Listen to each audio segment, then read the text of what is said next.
Happy Thursday, everybody.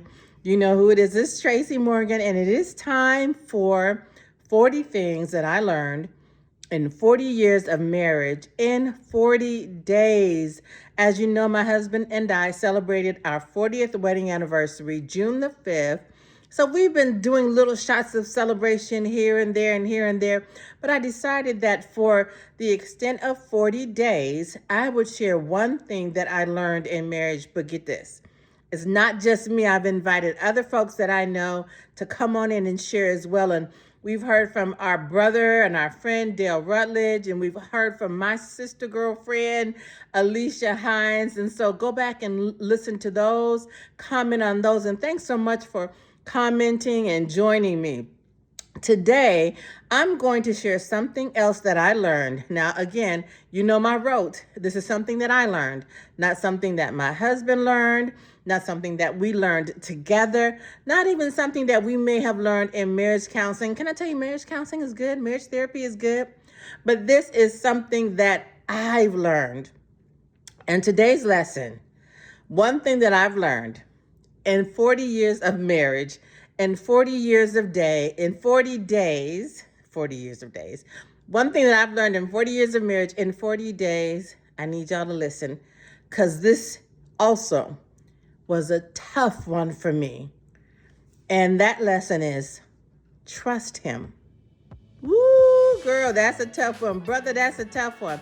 At least for me. I don't know if you know, but I've written a book called 31 Days of Marriage. We might talk about that sometime in the future. But one of the things that I say in my preface and my foreword is I talk about how my parents separated and later divorced. I was 9 years old. We were living together in Fort Lauderdale, Florida. I still remember the address. 3850 Northwest 7th Street, Fort Lauderdale, Florida, 33311, baby. And so I remember when we were in the house with my mom and dad were having an argument. And I remember, I won't share it, but I remember the argument distinctly. And then I remember a day or two later, I was walking home from school and I saw my dad. He was at one of their friends' houses.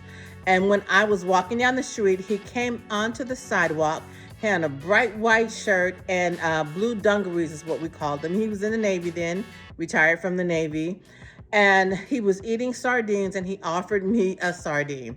I don't know why I remember that instance, but I do. But you know, when you're a kid, when you're 9 years old and your parents have been together for this long, you think they're always going to be together. They're going to always be married, and then you and your sister or your siblings, you guys are going to find, your prince on a white horse, and you guys are always going to be married. So when they separated, that really broke my heart. Not only did it break my heart, but that was the moment that it began chipping, or my trust began to be chipped away. And so, you go on through life, they got divorced maybe a year or so later, and now we're becoming teenagers, we're adolescents, we're living the life, we're getting on the honor roll, developing friends, having extracurricular activities, basketball, track, volleyball, and we're becoming young women. And I fell in love. I know some of y'all have fell in love. This is when people say, what did you major in your first year at Youngstown State University? A boyfriend. That was my major. Now I got A's in that, right? And so I fell in love for real. Now I have been in love before, but this was that grown love. Y'all know what I'm talking about. Ladies, you know what I'm talking about when I say this grown love, right? And so I fell in love, and he betrayed me in ways I could never have imagined. And that began to chip away and just make huge withdrawals from my trust bank.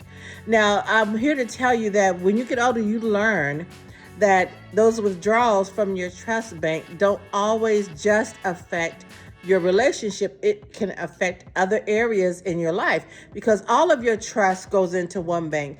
Your relationship trust, your friendship trust, your financial trust, all of those things, all of your trust go into the same bank.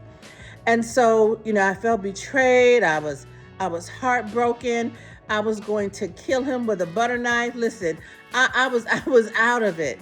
But I think, and this is a sidebar, Pastor Val, Pastor Portia. I think that I'll speak for women, probably every woman needs a heartbreak experience. Y'all remember the song Heartbreak Hotel?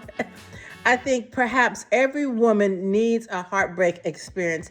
Let me tell you why. Oftentimes, heartbreak, especially in my case, is profitable. It was profitable for me because it paved the pathway to the love of my life. It was painful, yes, but it was profitable. And so here I am. I'm in this new relationship with this fine man, my husband, and now that we're married, I'm having difficulty trusting him because this trust bank has been chipped away at and withdrawn.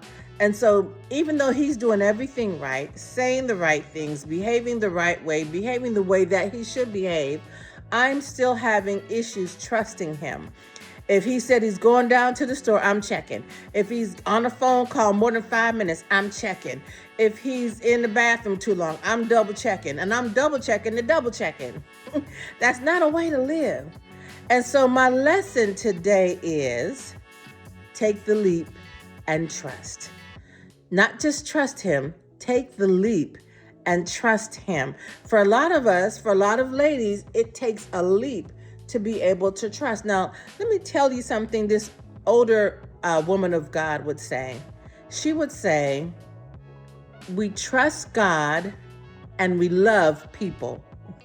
I'll say it again. She would say to us, we trust God and we love people. Now, I understand the sentiment of that. I understand the gist of it. But what happens is, and maybe we'll talk about it next time, but what happens is if we say we trust God and we love people, do we not trust people? And let me say this, that sometimes the people that we've trusted are not trustworthy. And sometimes we've been hurt by the fact that they weren't trustworthy when we were putting our trust in them. But what if they were right this time? What if they were trustworthy that time? And so I've had to learn to take the leap and trust him. And when I tell you that, has he ever disappointed me? Yeah. Have I disappointed my husband? Yeah. Have we disappointed each other even at the same time? Yes, that happens. But it builds your relationship. It builds you internally. It builds your trust bank back up when you learn to deal with the pain of it, the hurt of it. You know, marriage is about not only just love, but it's about commitment and it's about growth. So one of the things that I've learned in 40 years of marriage that I'm sharing in 40 days is to trust him. I'm not telling you to be stupid. I'm not telling you to be blind. I'm not telling you to be a doormat. What I'm saying is trust him. And then maybe tomorrow we'll talk about something else that's closely related. But thank you guys so much for joining me. Again, this is Tracy Morgan. I am sharing 40 things that I've learned in 40 years of marriage in 40 days. Take the leap, baby, and trust him. I'll see you tomorrow.